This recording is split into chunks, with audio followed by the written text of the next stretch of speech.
We all love daffodils such as these. I do. They're your typical spring flower. Doesn't seem 5 minutes since these were poking up through the ground around about Christmas time. Such is the advancement and changes of our seasons.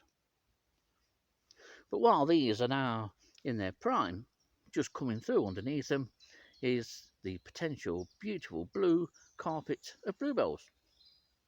Although I suppose to many people they have to question whether bluebells are actually blue. Are they not purple?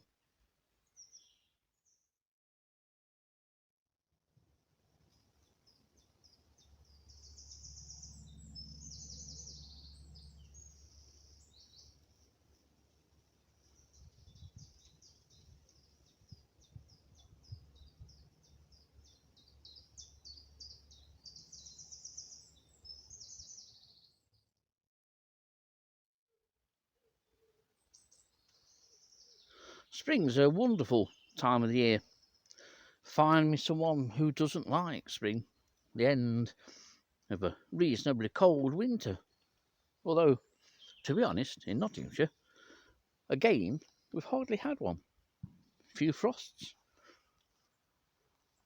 tiniest little bit of snow that I can remember. That's it.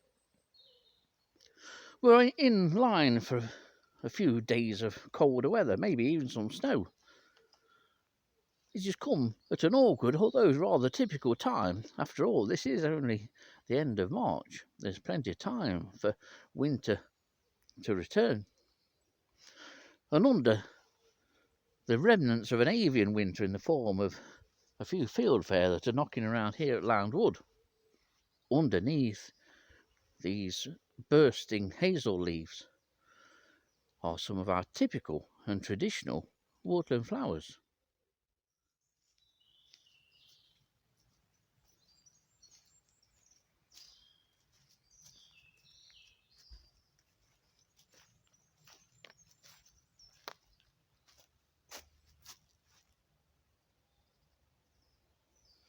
This is late March, and this behind me and all around me is Lound Wood, just outside the Nottinghamshire village of Eakring, which is about a quarter of a mile downward.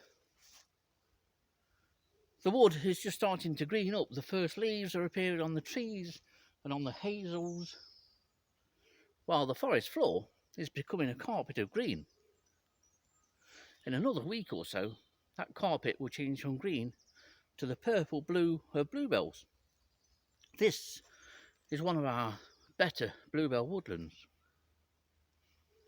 But it's not just about bluebells. Here in Lound Wood, which is an area of unmanaged woodland, there's a wealth of other typical English woodland flowers.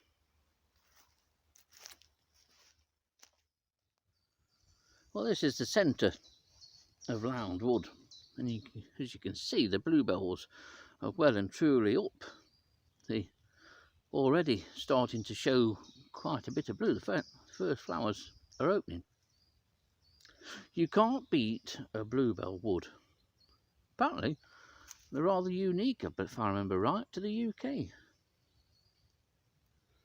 But this wood is particularly good for bluebells. Most of it is carpeted with this beautiful spring flower. It's an iconic flower. But there's also a lot of this in Lound Wood. This is wood anemone, a beautiful white flower. It's very characteristic of many woodlands, and often where you get bluebells, you'll get this. It provides the perfect woodland accompaniment. There's lots of this at Lound Wood. It's not totally throughout the woodland, but there are large areas of it that form nice carpets of this very sort of fine, almost fern-like foliage. But then you have these beautiful pure white flowers. I think flowers, any flowers in spring, are a joy, representing the herald of a new season and the end of what for many people There's a dark, depressing, cold and wet season in winter. But winter does have its own beauties. However, I would imagine it's very difficult to find anyone that would disagree that spring is the best season in the UK. And of course, not to be outdone is the beautiful celandine. This may well be lesser celandine.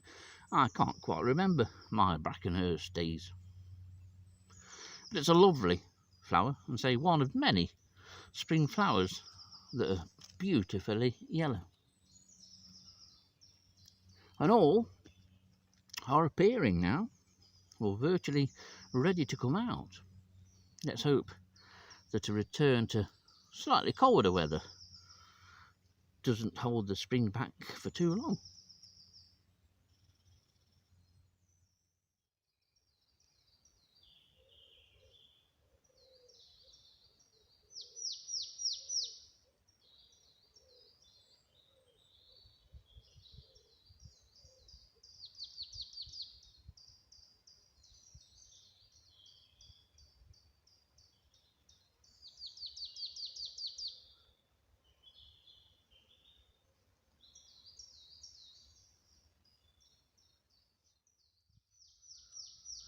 And here's what, for many people, spring is all about.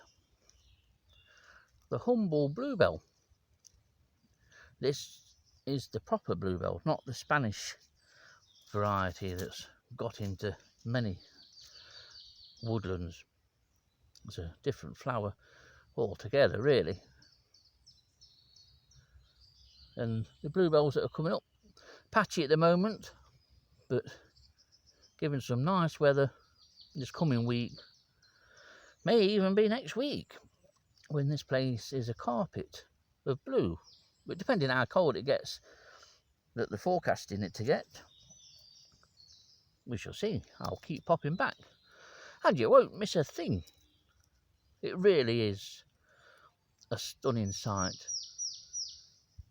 You can't beat an English bluebell wood, especially when you've got the accompaniment of birdsong. Have a listen.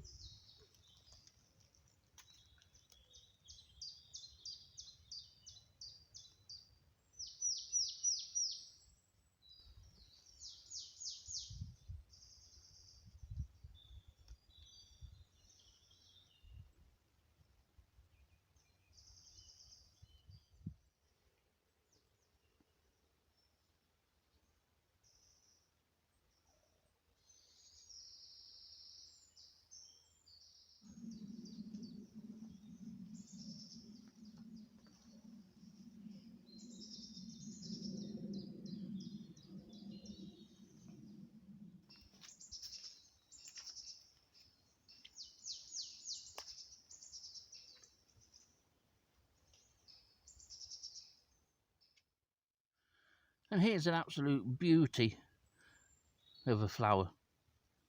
This, of course, is the wild primrose. This is the one from which all your cultivated varieties and hybrids and double-flowered polyanthus originate from.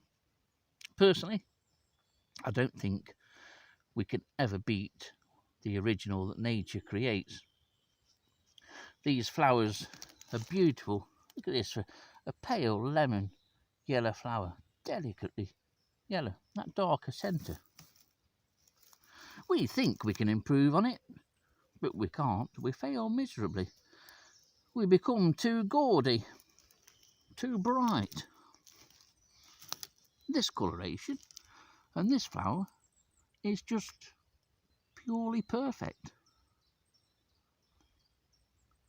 Well, at least it is to my mind. The simplicity of the flowers in our British woodlands, flowers like this primrose, just remarkable. As much as humans and the human race think they're so good and marvellous, They've got a lot of catching up to do to beat Mother Nature.